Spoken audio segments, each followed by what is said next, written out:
Hello and welcome to our cottage garden. Today's video is going to be a little bit different.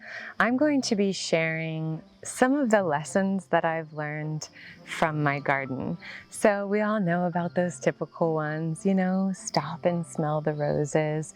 But there are so many lessons to be learned if we just start gardening. So let's jump right in. Here are the 7 lessons I've learned from 7 years of gardening.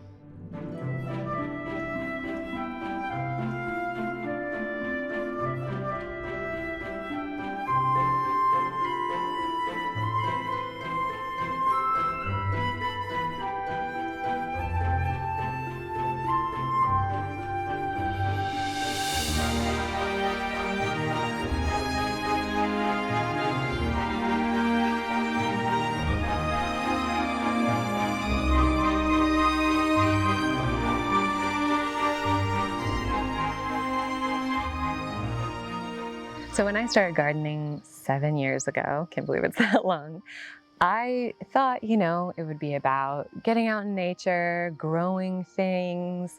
I thought I'd learn some sustainable gardening practices, making my yard look nice.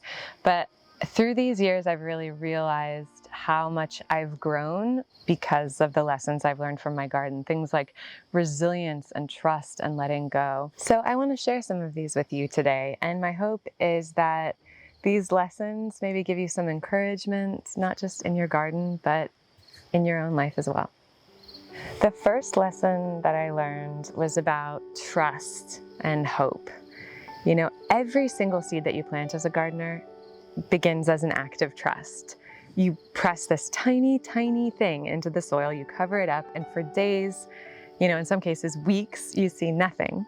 And yet, you water it, you wait, you protect that spot, or if you have a little seed tray, you protect it. And it seems like nothing's going on, but there's actually a lot going on underground. And there were times that I would just think, especially as a beginner gardener, this isn't gonna work. I did something wrong. Maybe the seed isn't good. And then one morning you walk out and you see that first little green sprout. And I've been doing this for a while now, and still every single time it feels like such a miracle. And that really taught me about hope. Even when life looks stagnant, when things feel like there's no momentum or movement, growth can still be happening unseen. And sometimes the most important transformations are the ones that we can't see.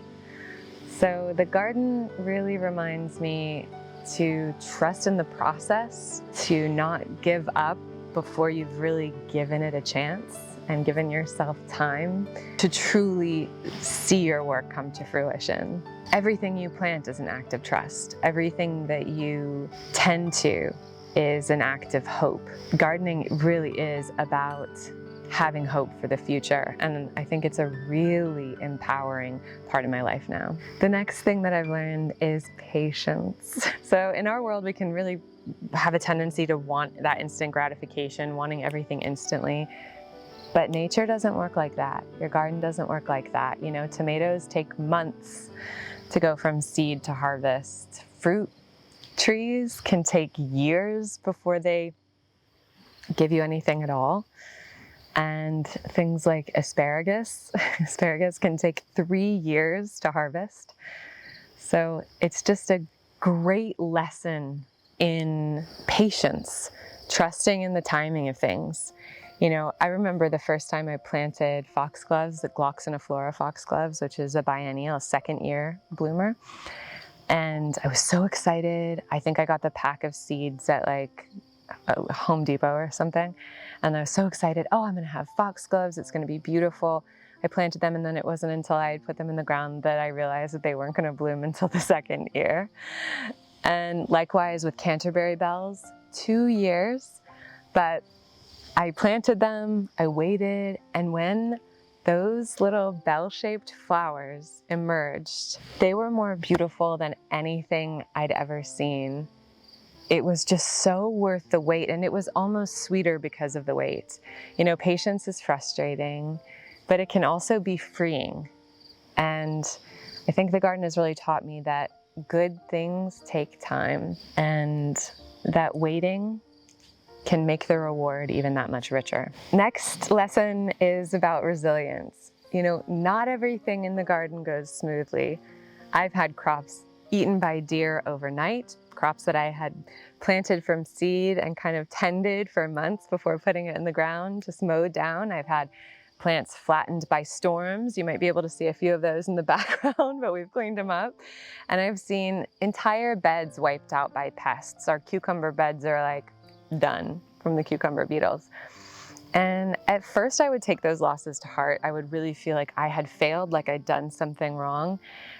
But here's what I learned. Plants are resilient. I once thought a tomato plant was dead after a storm or something had snapped its main stem. This is when I was gardening in Northern California, and the winds up there can get crazy.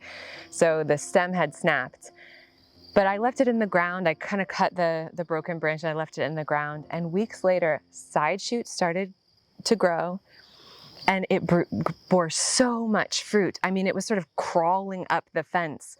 We had so many tomatoes.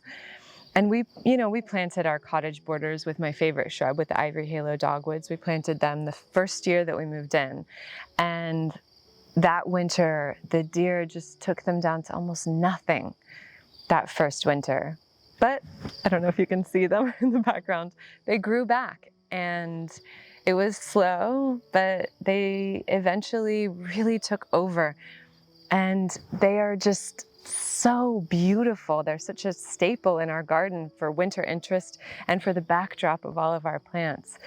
But plants are resilient. They want to live. They want to be healthy and strong. And that resilience, I think, changed me as well. It's that feeling of, if a garden can recover, we can recover too. Life can knock us down and storms can break us, but if we give ourselves time and care and nurturing, we can grow back, and sometimes we grow back even stronger. I actually think we always grow back stronger. Next is flexibility.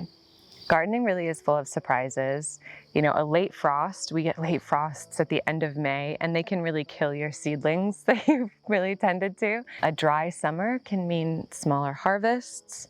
You can really plan everything perfectly to a T, and still, nature has its own plan.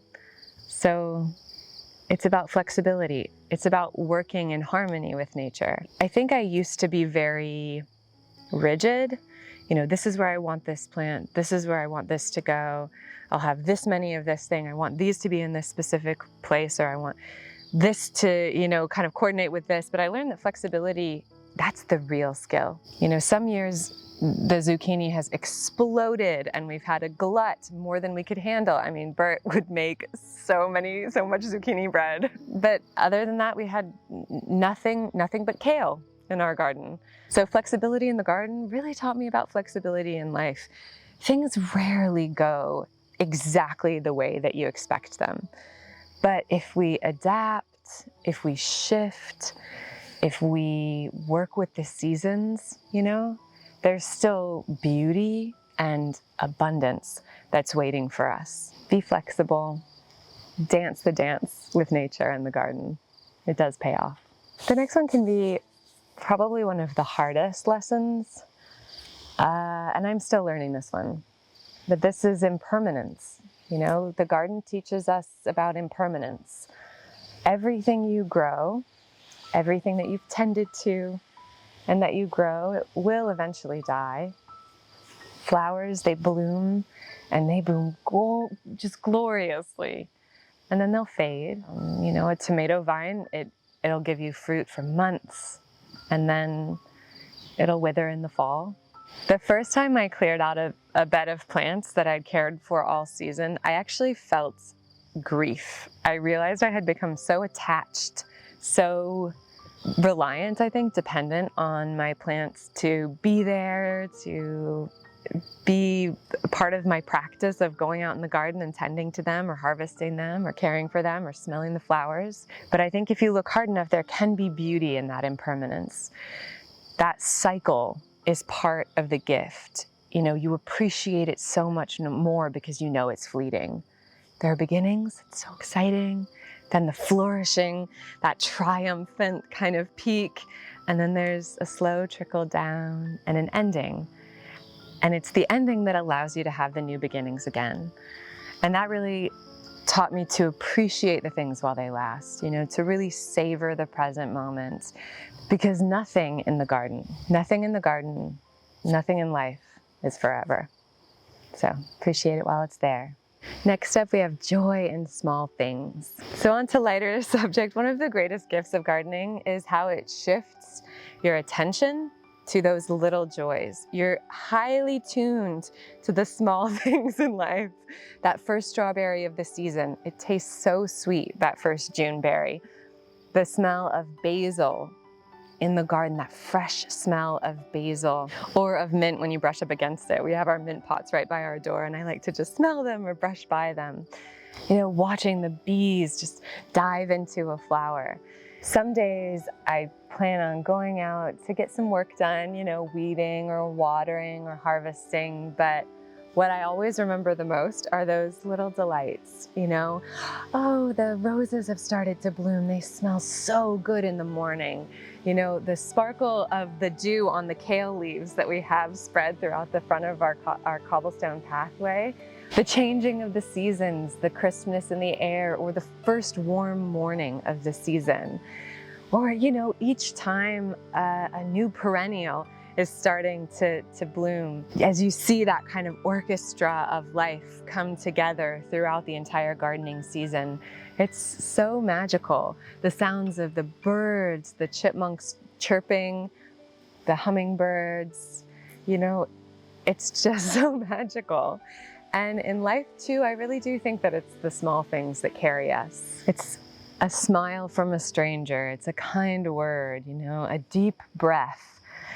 Gardening can really remind me that happiness isn't always in those big harvests and those big moments of putting in a structure or doing this thing, but it's in those small moments of wonder along the way. You just have to be present enough to notice them. Next is letting go and releasing perfection. When I started gardening, I wanted the, perfect garden. I would watch Monty Don garden on Gardener's World and just think, that just looks incredible. I want those rows straight, tidy, every plant is thriving. But that was, done up for a show, and real gardens are messy. And weeds, they sneak in, and leaves get chewed, So many munches and nibbles on our leaves here.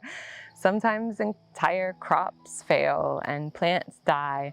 One year I tried to grow melons and really babied them, took care of them, and they just, the day after I planted them, they were completely decimated by the cucumber beetle. I think I got one and it never ripened, so it was sort of disappointing, but I realized that failure, that failure of that crop, it doesn't ruin the garden. The joy really isn't in perfection, it is in process. Gardening has taught me to let go of control, unrealistic expectations of perfection, or an attempt to strive for perfection, and to really find peace in the imperfections and beauty in the mess. Because in real life too, it's messy, it's unpredictable, and it's still so full of gifts. So after 7 years, this garden really has become my best teacher. It's taught me trust and patience, resilience, flexibility, impermanence, joy in the present moment, and the art of letting go. I'm still working. I'm a student. But when I look back over all these years, I realize I didn't just grow food. I didn't just grow flowers. I grew perspective and peace and gratitude. And I think that's the real harvest. So thank you so much for joining me for this video. It's a little bit different, but I hope you liked it. Let me know, what are those lessons that you've learned from your garden? I'd really love to hear. Even if you just have a window box, whatever it is, it can teach so much. So why don't we teach each other? Share in the comments what you've learned. maybe just this gardening season. And if this video spoke to you, if you enjoyed it, please do subscribe, share it, and most importantly, keep planting and keep growing. Thanks so much. Happy gardening.